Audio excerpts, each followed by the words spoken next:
Baik, Juliana Arahimi sudah saya jadikan host. Silahkan dites dulu untuk share PPT-nya.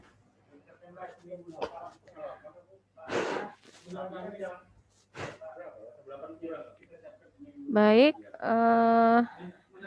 saya persilahkan dari keempat orang ini, satu yang bertugas sebagai moderator, saya serahkan, silahkan setelah ini langsung dimulai.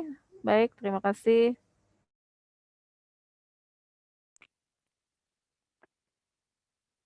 Assalamualaikum warahmatullahi wabarakatuh. Perkenalkan, kami dari kelompok 6, beranggota 4 orang, saya sendiri, Sari, dan teman-teman saya, Siska Ramadhani, Gus Nuril Arifin, dan Rofiana. Di sini kami akan mempresentasikan yaitu tentang menganalisis bunyi dan sifatnya. Materi pertama akan disampaikan oleh saya sendiri. Pengertian bunyi. Gelombang bunyi adalah salah satu bentuk energi. Energi bunyi tersebut berasal dari benda yang bergetar. Getaran yang merambat disebut gelombang. Bunyi merupakan gelombang longitudinal yang merambat secara perapatan dan perenggangan terbentuk oleh partikel zat perantara serta ditimbulkan oleh sumber bunyi yang mengalami getaran. Kebanyakan suara adalah merupakan gabungan sinyal, tetapi suara murni secara teoritis dapat dijelaskan dengan kecepatan osilasi atau frekuensi yang diukur dalam hertz atau Hz, dan amplitudo atau kenyaringan bunyi dengan pengukuran dalam desibel. Next. Yang kedua, syarat-syarat terdengarnya bunyi. Syarat terdengarnya bunyi ada 3. Yang pertama, ada medium bunyi, dapat merambat melalui benda gas seperti udara. Bunyi guntur dapat kita dengar karena ada udara. Cepat rambat bunyi di udara pada suhu 200 Celcius adalah 343 meter per detik. Bunyi dapat pula merambat melalui benda cair seperti untuk mencari harta karun atau kapal yang tenggelam di dasar laut. Cepat rambat bunyi di air kira-kira m per detik. Selain itu, bunyi dapat merambat melalui benda padat seperti jika kita mengetuk meja dengan pensil. Cepat rambat bunyi di baja kira-kira m per detik. Yang kedua, ada sumber bunyi. Semua getaran benda yang dapat menghasilkan bunyi disebut dengan sumber bunyi. Contohnya bunyi gong yang dipukul dan bunyi seruling yang ditiup dan sebagainya. Yang ketiga, pendengar bunyi yaitu manusia dan hewan. Next. Sifat-sifat bunyi terdiri dari resonansi. Resonansi adalah ikut bergetarnya molekul udara dalam kolom udara akibat getaran benda. Dalam beberapa alat musik akan menimbulkan efek bunyi yang merdu. Peristiwa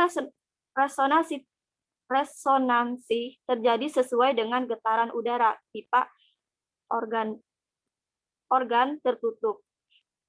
Yang kedua, gelombang bunyi mengalami pemantulan refleksi. Salah satu sifat gelombang adalah dapat dipantulkan sehingga gelombang bunyi juga dapat mengalami hal ini. Hukum pemantulan gelombang adalah gelombang sudut datang sama dengan sudut pantul. Jika berlaku pada gelombang bunyi, hal ini dapat dibuktikan bahwa pemantulan bunyi dalam ruang tertutup dapat menimbulkan gaung. Next.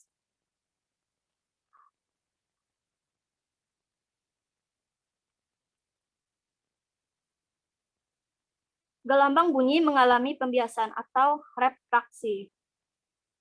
Salah satu sifat gelombang adalah mengalami pembiasan. Peristiwa pembiasan dalam kehidupan sehari-hari, misalnya pada malam hari, bunyi petir terdengar lebih keras daripada siang hari. Hal ini disebabkan karena pada siang hari, udara lapisan atas lebih dingin daripada lapisan bawah. Karena cepat rambatnya bunyi, pada suhu dingin lebih kecil daripada suhu panas, maka kecepatan bunyi di lapisan udara atas lebih kecil pada lapisan di bawah, yang berakibat medium lapisan atas lebih rapat dari medium lapisan bawah. Hal ini sebaliknya terjadi pada malam hari. Jadi, pada siang hari, bunyi petir merambat dari lapisan udara atas ke lapisan udara bawah. Next.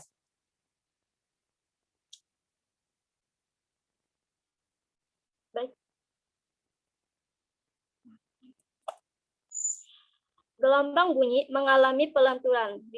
Dipraksi. Gelombang bunyi sangat mudah mengalami dipraksi karena gelombang bunyi di udara memiliki panjang gelombang dalam rentang sentimeter sampai beberapa meter. Seperti yang kita ketahui bahwa gelombang yang lebih panjang akan lebih mudah didifraksikan. Peristiwa dipraksi terjadi misalnya saat kita dapat mendengar suara mesin mobil di tikungan jalan walaupun kita belum melihat mobil tersebut karena terhalang oleh bangunan tinggi di pinggir tikungan.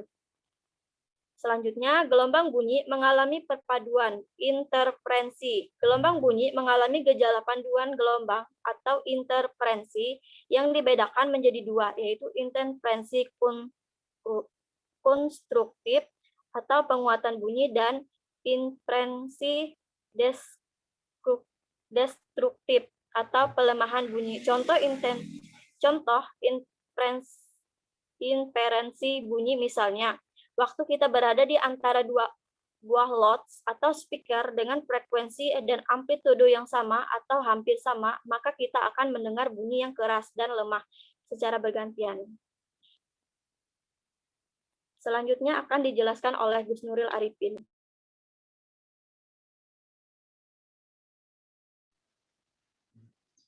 Empat, rambat bunyi. Cepat rambat bunyi dipengaruhi oleh jenis medium perambatannya. Medium udara, air, zat padat, dan suhu akan menghasilkan cepat rambat bunyi yang berbeda-beda.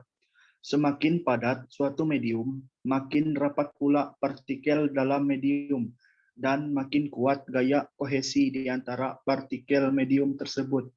Sehingga suatu bagian dari medium yang bergetar akan menyebabkan bagian lain ikut bergetar secara cepat. Demikian pula dengan suhu suatu medium, makin tinggi suhu suatu medium, makin cepat getaran partikel-partikel dalam medium tersebut, sehingga proses perpindahan getaran semakin cepat. Karena bunyi merupakan gelombang, maka bunyi mempunyai cepat rambat yang dipengaruhi oleh dua faktor, yaitu yang pertama, kerapatan partikel, medium yang dilalui bunyi. Semakin rapat susunan partikel medium, maka semakin cepat bunyi merambat, sehingga bunyi merambat paling cepat pada zat padat. Yang kedua, suhu medium. Semakin panas suhu medium yang dilalui, maka semakin cepat bunyi merambat. Hubungan ini dapat dirumuskan ke dalam persamaan matematis dalam kurung P sama dengan PO plus 0,6 T, di mana PO adalah cepat rambat pada suhu 0 derajat dan T adalah suhu medium. Next. 5. Bunyi berdasarkan frekuensinya dibedakan menjadi 3 macam, yaitu yang pertama, infrasonik adalah bunyi yang frekuensinya kurang dari 20 Hz. Makhluk yang bisa mendengar bunyi infrasonik adalah jangkrik. Audiosonik adalah bunyi yang frekuensinya antara 20 Hz sampai dengan 20 kHz. Ultrasonik. Yang ketiga, ultrasonik adalah bunyi yang frekuensinya lebih dari 20 kHz. Makhluk yang dapat mendengar ultrasonik adalah lumba-lumba dan kelelawar. Bunyi merambat di udara dengan kecepatan kilometer per jam. Bunyi merambat lebih lambat jika suhu dan tekanan udara lebih rendah. Di udara tipis dan dingin pada ketinggian lebih dari 11 km, kecepatan bunyi kilometer per jam. Di air, kecepatan kilometer per jam jauh lebih cepat daripada di udara. Rumus mencari cepat rambat bunyi adalah P sama dengan S.2T, dengan S panjang gelombang bunyi dan T waktu. Yang kelima, pemantulan bunyi.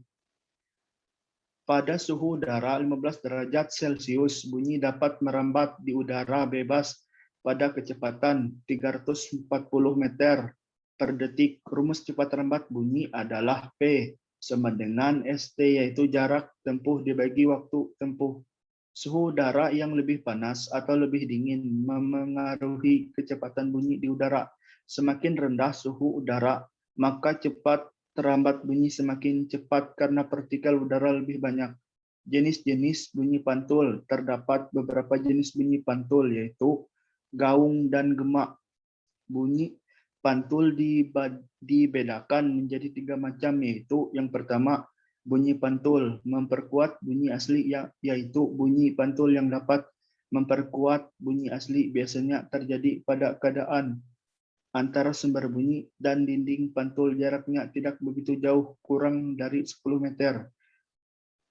Yang kedua, gaung adalah bunyi pantul yang terdengar hampir bersamaan dengan bunyi asli, biasanya terjadi pada jarak antara 10 sampai 20 meter, sehingga bunyi asli menjadi tidak jelas. Timbulnya gaung di dalam gedung sangat merugikan, sehingga gaung harus diredam atau diserap.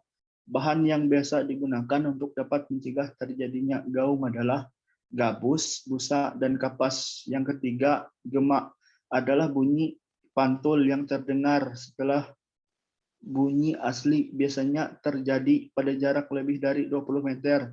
Gemak terjadi jika bunyi dipantulkan oleh suatu permukaan seperti tebing pegunungan dan kembali pada kita segera setelah bunyi asli dikeluarkan, meskipun suara yang dihasilkan lebih lemah dari bunyi asli. Selanjutnya akan disampaikan oleh Rosiana.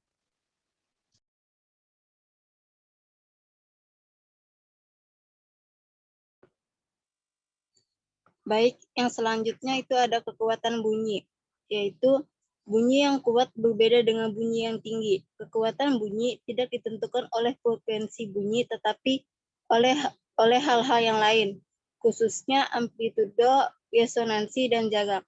Amplitudo adalah leba getar atau simpang getar yang dibuat oleh sumber bunyi. Semakin lebar getarnya, semakin kuat pula bunyinya. Sedangkan resonansi berarti ikut bergetar sejalan getaran bunyi. Biasanya dilakukan oleh benda atau bagian terdekatnya. Dan sedikit banyak kejadian ini akan menambah kekuatan getar sumber bunyi. Contohnya itu seperti gitar. Walaupun sumber bunyinya pada senar, namun kekuatan bunyinya lebih berasal dari kotak kayunya. Sebab udara di dalam kotak itulah pelaku resonansi yang justru lebih kuat daripada sumber bunyi, sehingga kotak tersebut dinamakan kotak resonator. Namun kotak resonatornya hanya berlaku pada gitar akustik. Pada gitar elektrik, resonansi dibuat oleh proses elektrik. Yang selanjutnya itu ada manfaat bunyi dalam kehidupan sehari-hari. Beberapa manfaat adanya bunyi antara lain. Yang pertama itu ada sifat gelombang bunyi, seperti sifat pemantulan, nada, dan frekuensi ultrasonik, bermanfaat dalam kehidupan manusia. Dengan adanya tangga nada, umat manusia menjadi lebih manusia. Nada-nada dilantunkan sebagai ekspresi pemikiran, motivasi, dan emosi. Yang kedua itu ada mendeteksi adanya tumor menyelidiki otak, hati, liver, dan menghancurkan batu ginjal. Yang ketiga itu ada, tentu kita pernah mendengar apa yang disebut dengan USG, ultrasonografi, sebagai metode untuk mendeteksi janin. Walaupun penggunaan gelombang ultrasonik kalah akurat dengan sinar X. Sinar X namun belum pernah ditemukan, sehingga saat ini efek samping dari penggunaan gelombang ultrasonik dibandingkan dan penggunaan sinar X-nya. Yang selanjutnya itu ada penggunaan bersama gelombang ultrasonik dan sifat pemantulan digunakan dalam alat yang disebut sonar. Bermanfaat untuk mengukur kedalaman laut, mendeteksi ranjau kapal tenggelam, letak peluang laut, dan letak kelompok ikan. Yang kelima itu ada, selain di laut, di darat pun gelombang ultrasonik dapat digunakan untuk mendeteksi kandungan minyak dan mineral dalam bumi. Yang keenam itu ada pemantulan bunyi dapat digunakan untuk mengukur panjang lorong gua atau menyelidiki kerusakan logam. Selanjutnya akan disampaikan oleh Siska.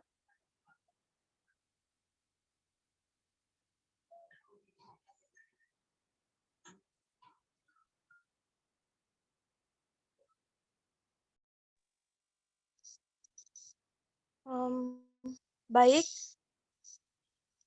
yang kedelapan, manfaat bunyi dalam teknologi. Yang pertama, radio. Radio energi adalah bentuk level energi elektromagnetik terendah dengan kisaran panjang gelombang dari ribuan kilometer sampai kurang dari 1 meter. Penggunaan paling banyak adalah komunikasi untuk meneliti luar angkasa dan sistem radar. Radar berguna untuk mempelajari pola cuaca, badai, membuat peta 3D, permukaan bumi, mengukur curah hujan, penggerakan es di daerah kutub, dan memonitor lingkungan. Panjang gelombang radar berkisar antara 0,8 sampai 100 cm. Yang selanjutnya, microwave. Panjang gelombang radiasi microwave berkisar antara 0,3 sampai 300 cm. Penggunaannya terutama dalam bidang komunikasi dan pengiriman informasi melalui ruang terbuka, memasak, dan sistem PG aktif. Pada sistem PG aktif, pulsa microwave ditembakkan kepada sebuah target dan refleksinya diukur untuk mempelajari karakteristik target. Sebagai contoh aplikasi adalah Tropical Rainfall Measuring Mission atau TRMM, Microwave Imager atau TMI yang mengukur radiasi microwave yang dipancarkan dari spektrum elektromagnetik energi elektromagnetik atmosfer bumi untuk mengukur penguapan, kandungan air di awan, dan intensitas hujan. Next. Yang selanjutnya, infrared. Kondisi-kondisi kesehatan dapat didiagnosis dengan menyelidiki pancaran inframerah dari tubuh.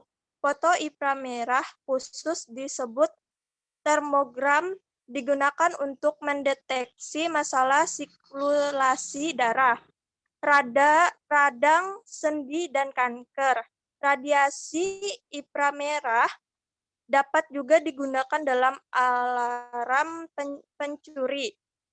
Seorang pencuri tanpa sepengetahuannya akan menghalangi sinar dan menyembunyikan alarm. Remote control berkomunikasi dengan TV melalui radiasi sinar inframerah yang dihasilkan oleh LCD atau Lens Emitting Diode yang terdapat dalam unit, sehingga kita dapat menyalakan TV dari jarak jauh dengan menggunakan remote control. Yang selanjutnya, ultraviolet sinar UV diperlukan dalam asimilasi tumbuhan dan dapat membunuh kuman-kuman penyakit kulit. Selanjutnya, sinar X-sinar. X ini biasa digunakan dalam bidang kedokteran untuk memotret kedudukan tulang dalam badan, terutama untuk menentukan tulang yang patah. Akan tetapi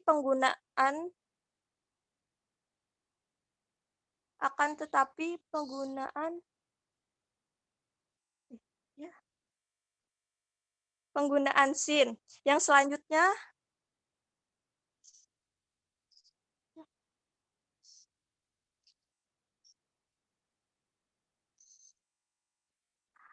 alat musik. Pada alat musik seperti gitar, sumber bunyinya dihasilkan oleh benda yang bergetar, yaitu sinar. Jika senar diputik dengan amplitudo atau simpangan yang besar, maka bunyi yang ditimbulkan akan lebih keras. Dan jika ketegangan sinar diregangkan, maka suara lengkingannya akan semakin tinggi. Begitu pula pada kendang dan alat musik yang lain. Suara timbul karena sumber suara digetarkan. Yang selanjutnya, kacamata tunanetra. Kacamata tunanetra dilengkapi dengan alat pengirim dan penerima ultrasonik, memanfaatkan pengiriman dan penerimaan ultrasonik.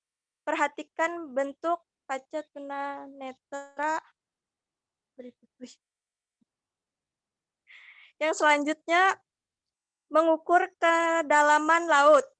Mengukur kedalaman laut untuk menentukan kedalaman laut atau jika diketahui cepat lambat bunyi V dan selang waktu T.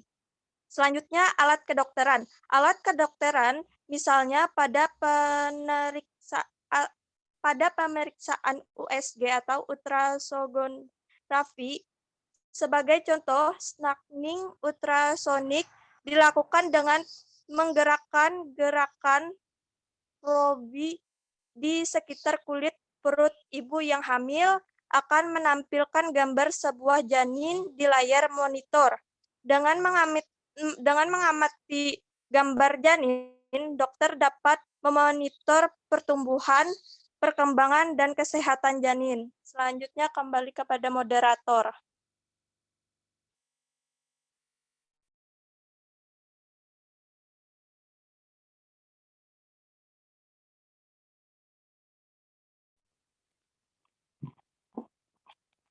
Jadi kesimpulannya adalah dalam kehidupan sehari-hari, manusia tidak akan pernah bisa lepas yang dengan kaitannya dengan bunyi.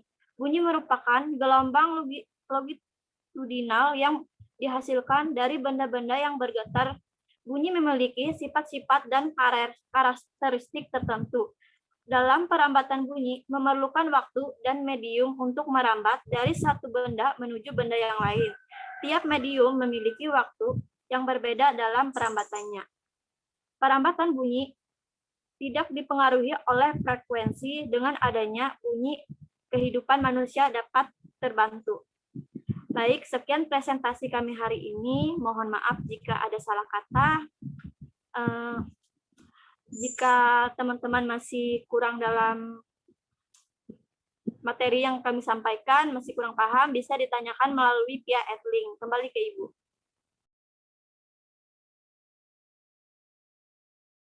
Baik, terima kasih kepada kelompoknya yang sudah memaparkan materinya, yaitu tadi kelompoknya Rosiana, kemudian Sari, Gus Nuril, dan juga satunya siapa tadi?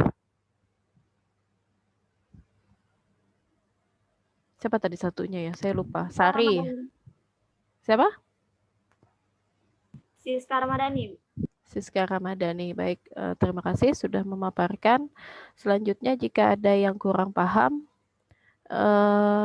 dengan apa yang disampaikan oleh temannya, silahkan nanti juga diajukan pertanyaan di Adlink bagian komentar, dan satu orang dari kelompoknya nanti berperan sebagai moderator. Nanti rekaman dari penjelasan temannya akan saya kirimkan di Adlink setelah ini. Jika tidak ada gangguan berarti nanti langsung ya ada di Adlink, bisa langsung diarahkan untuk sesi tanya jawab. Baik, saya akhiri dulu sampai di sini. Mohon maaf juga minggu kemarin tidak ada perkuliahan karena memang saya ada kendala ya, saya kurang enak badan. Mohon maaf atas kelalaian saya. Semoga nanti kedepannya perkuliahan kita dapat berjalan dengan lancar lagi, sisa beberapa kelompok lagi ya. Baik, saya akhiri. Wassalamualaikum warahmatullahi wabarakatuh. Waalaikumsalam.